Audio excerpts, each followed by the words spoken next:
Have you been saved?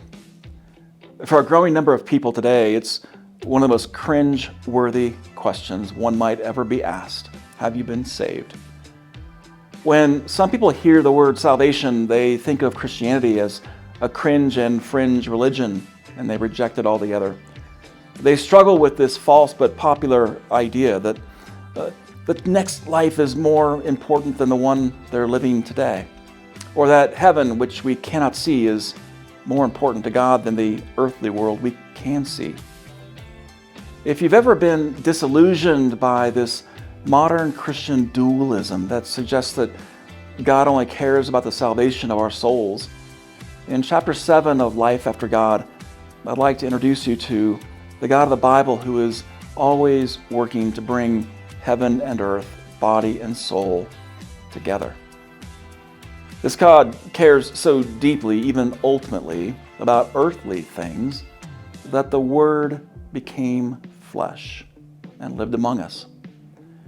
Jesus cared so deeply about human things and spiritual things that he taught that human things are spiritual things and spiritual things are human things, and that there is no fixed boundary that separates body and soul, flesh from spirit, earth from heaven, this life from the next.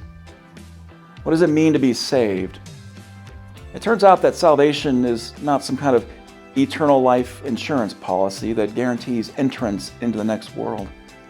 Instead, it's a daily commitment to joining God in the very hard work of redeeming the mess that we've made of this world, healing injustices, breaking down walls, reconciling with enemies, and mostly just learning how to practice the simple stuff, like being faithful in our relationships and forgiving our enemies and sharing our bananas and just not being a jerk.